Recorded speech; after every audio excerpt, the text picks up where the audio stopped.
A lovely little girl was holding 2 apples in her hands. Her mom came in and softly asked her little daughter with a smile, "My sweetie, could you share one of your apples with mommy?" The girl looked up at her mom for a few seconds and then suddenly took a quick bite out of one apple and then a bite out of the other. Her mom froze and tried hard not to reveal her great disappointment. Had she raised such a selfish child? Then the little girl handed her one of her bitten apples to her mom and said, "Mommy, here you are. This is the sweetest one."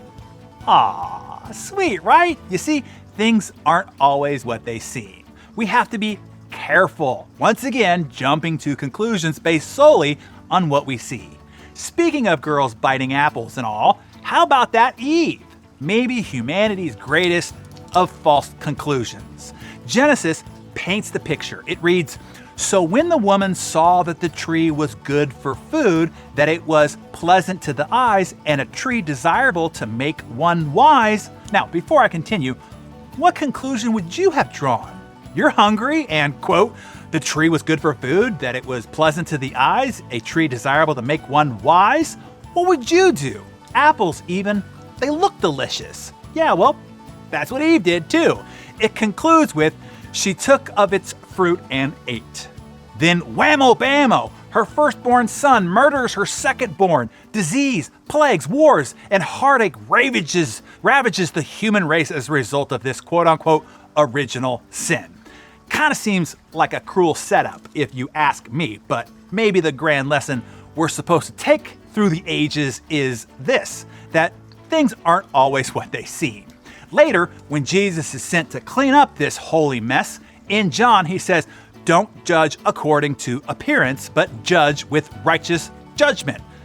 I think it's kind of a potshot at Eve, but I'd be PO'd too if I had to leave my dad's comfy kingdom to come down here and get nails driven into my limbs for it all, to remind us of this vital lesson and all. Since we're using holy references to teach today's lesson, there are these 2 traveling angels that walk into the home of a wealthy family. They ask to be put up for the night. Well, apparently the family was rude to them and refused to let them stay in the mansion's guest room. Instead, they were given a small space in the cold basement.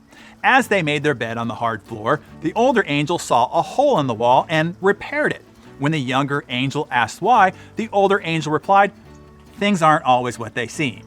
The next night, the 2 angels came to rest at the house of a very poor but very hospitable farmer and his wife. After sharing what little food they had, the couples let the angels sleep in their own bed where they could have a good night's sleep rest while the couple slept on the couch and the floor in the family room.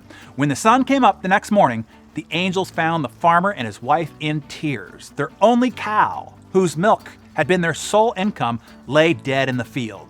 The younger angel was infuriated and asked the older angel, "How could you let this happen? The first man had everything, yet you helped him. The second family had very little, but was willing to share everything, and you let the cow die." "Things aren't always what they seem," the older angel replied. "When we stayed in the basement of the mansion, I noticed that there was gold stored in that hole in the wall. Since the owner was so obsessed with greed and unwilling to share his good fortune, I sealed the wall so he couldn't find it. Then, last night, as we slept in the farmer's bed, the angel of death came for his wife. I gave him the cow instead. Things aren't always what they seem." So, what are you dealing with that might not be as it appears? Is there a seemingly good opportunity before you that in reality is more of a minefield than anything else? Is there a situation that looks rough, but in reality, maybe it is a gold mine? Tell us about that in the comments below. Or share a time when something wasn't as it initially appeared to be. Hey Daring Daily community, producer Mariana here, and I have a special invitation for all of you.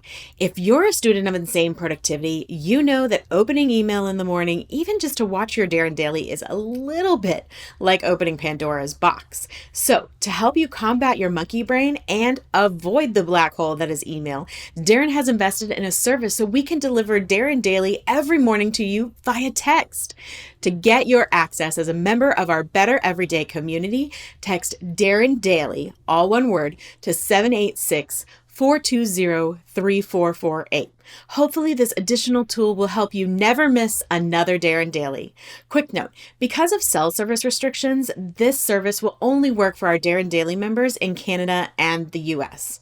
All right, to make sure Darren Daily is an integral part of your morning routine, don't forget to text Darren Daily to 786-420-3448. Got that? Great. I'll see you here tomorrow and every morning for that big idea from Darren to help ignite your mind and kickstart your day.